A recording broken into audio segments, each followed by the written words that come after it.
श्रद्धा education centre में आपका स्वागत है। मैं विपिन कुशवाहा। भारत में यूरोपीय व्यापारी कंपनियों का आगमन।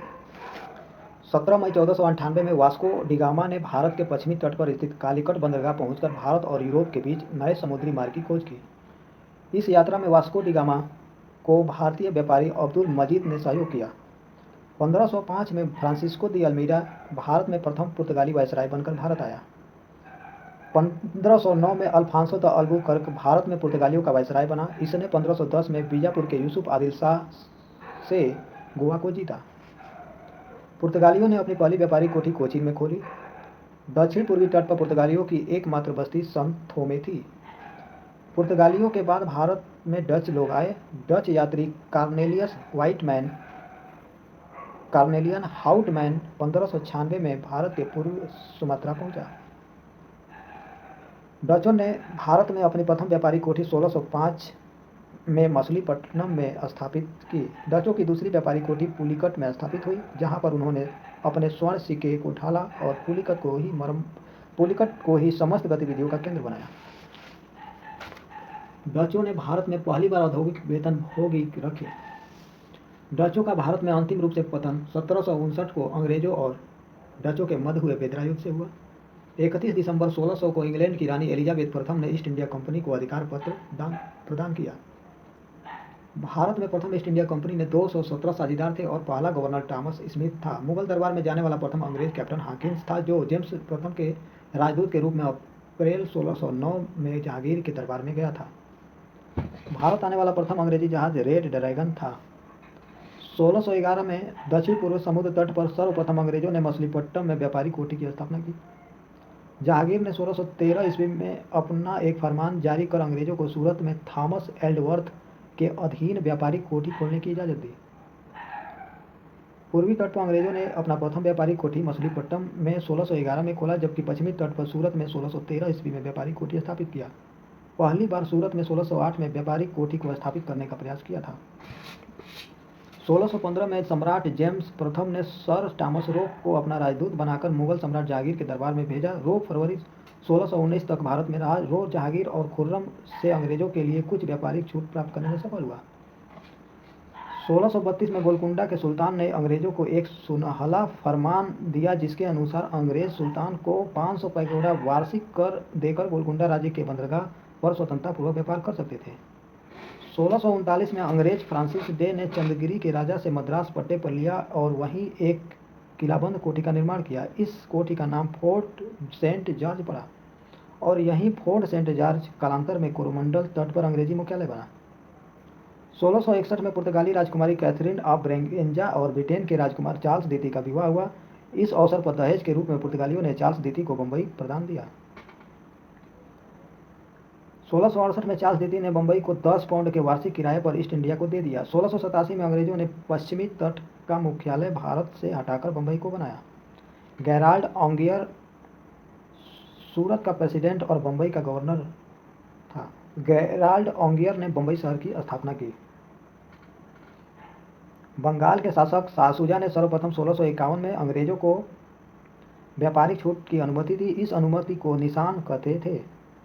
1698 में अंग्रेजी ईस्ट इंडिया कंपनी के 3 गांव सूतानुती, कालीकट और गोविंदपुर की जमींदारी 1200 रुपये भुगतान कर प्राप्त की और यहाँ पर फोर्ट विलियम का निर्माण किया। चार्ल्स आयर फोर्ट विलियम के प्रथम प्रेसिडेंट हुए।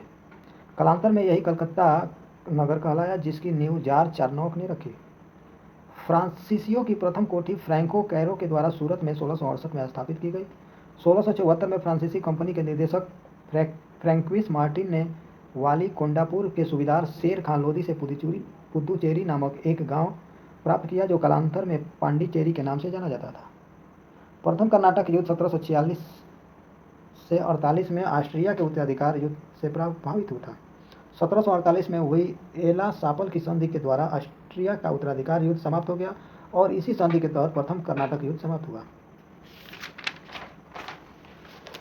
दूसरा कर्नाटक युद्ध 1749 से 1754 में हुआ। इस युद्ध में फ्रांसीसी गवर्नर डुप्ले की हार हुई। उसे वापस बुला लिया गया और उसकी जगह पर गौडेहू को भारत में अगला फ्रांसीसी गवर्नर बनाया गया। पांडिचेरी की संधि के साथ युद्ध विराम हुआ। कर्नाटक का तीसरा युद्ध 1756 से 1763 के बीच हुआ, जो 1756 में शुरू हुआ सप्तवर्षीय युद्ध का ही एक अंश था। पेरिस की संधि होने पर यह युद्ध समाप्त हुआ। 1760 में अंग्रेजी सेना ने सर आयरकुट के नेतृत्व में वांडीवास की लड़ाई में फ्रांसीसियों को बुरी तरह हराया। 1761 में अंग्रेजों ने पांडिचेरी को फ्रांसीसियों से छीन लिया। 1763 में हुई पेरिस संधि के द्वारा अंग्रेजों ने चंद्रनगर को छोड़कर शेष अन्य प्रदेशों को लौटा दिया, जो 1749 में फ्रांसीसियों के कब्जे में थे। ये प्रदेश भारत की आज़ादी तक फ्रांसीसियों के कब्जे में रहे। बंगाल पर अंग्रेजों का आधिपत्य। मुगल साम्राज्य के अंतर्गत आने वाले प्रांतों में बंगाल सर्वाधिक संपन्न राज्य था। मुर्शीद कुली खां स्वतंत्र शासक था, परंतु वह नियमित रूप से मुगल बादशाह को राजस्व भेजता था। मुर्शीद कुली खां ने अपनी राजधानी ढाका से मुर्शिदाबाद स्थानांतरित की। इसने इजारादारी प्रथा प्रारंभ की तथा कृषकों को तकावी ऋण प्रदान किया। इसका उत्तराधिकारी इसका दामाद सुजाउद्दीन हुआ। 1740 में गिरिया का युद्ध में सरफराज को मारकर बिहार के सर सूबेदार अलीवर्दी खां बंगाल का नवाब बना। इसने अपने शासनकाल में मुगलों को राजस्व देना बंद कर दिया। इसके शासनकाल में बंगाल इतना समृद्धशाली बन गया कि बंगाल को भारत का स्वर्ग कहा जाने लगा। इसका उत्तराधिकारी दामाद सिराजुद्दौला हुआ। 20 जून 1756 को कालकोठरी की त्रासदी नामक घटना हुई। इस घटना के रचयिता जेड हालवेल के अनुसार नवाब सिराजुद्दौला ने 20 जून की रात में 146 अंग्रेजों को एक छोटी सी कोठरी में बंद कर दिया था। अगले दिन सुबह 146 में से केवल 23 व्यक्ति जिंदा बचे थे। प्लासी का युद्ध 23 जून 1757 को अंग्रेजों के सेनापति रॉबर्ट क्लाइव और बंगाल के नवाब सिराजुद्दौला के बीच हुआ, जिसमें नवाब अपने सेनापति मीर जाफर की धोखाधड़ी के कारण पराजित हुआ। अंग्रेजों ने मीर जाफर को बंगाल का नवाब बनाया। प्लासी की लड़ाई में मोहन लाल और मीर मदान के नेतृत्व में एक छोटी सी सेना नवाब के वफादार रही। मीर मदान लड़ते हुए मारा गया। प्लासी भागीरथी नदी के किनारे है। क्लाइव के हाथों की कठपुतली नवाब मीर जाफर को अंग्रेज ने 1760 में हटाकर उसके दामाद मीर कासिम को बंगाल का नवाब बनाया। मीर कासिम ने अपनी राजधानी को मुर्शिदाबाद से मुंगेर स्थानांतरित किया। बंगाल के राजधानी का क्रम ढाका, मुर्शिदाबाद और फिर मुंगेर। बक्सर का युद्ध 1764 में अंग्रेजों और मीर कासिम, अवध के नवाब सिराजुद्दौला और मुगल सम्राट शाह आलम द्वितीय के बीच हुआ। इस युद्ध में भी अंग्रेज विजयी हुए। इस युद्ध में अंग्रेज का सेनापति हेक्टर मंगो था। अंग्रेजों के मैसूर संबंध। 1761 में हैदर अली मैसूर का शासक बना। हैदर अली की मृत्यु 1782 में द्वितीय आंग्ल मैसूर युद्ध के दौरान हो गई। हैदर अली का उत्तराधिकारी टीपू सुल्तान हुआ। 1787 में टीपू सुल्तान ने अपनी राजधानी श्रीरंगपट्टनम से बादशाह की उपाधि धारण की। टीपू ने अपनी राजधानी श्रीरंगपट्टनम में स्वतंत्रता का वृक्ष लगवाया और साथ ही जैकोबिन क्लब का सदस्य बना। टीपू की मृत्यु रंगपट्टनम की आखिरी युद्ध यानी चतुर्थ आंग्ल मैसूर युद्ध के दौरान 1799 में हो गई। टीपू सुल्तान को शेर ए मैसूर कहा जाता था। टीपू सुल्तान के राजसी झंडे पर शेर का तस्वीर होती थी। मैसूर और अंग्रेज के बीच कुछ युद्ध और संधियां। प्रथम आंग्ल मैसूर युद्ध 1767 से 1769 के बीच हुई, जो मद्रास की संधि हुई। द्वितीय आंग्ल मैसूर युद्ध 1780 से 1784 के बीच हुई, जिसे मंगलौर की संधि द्वारा समाप्त किया गया।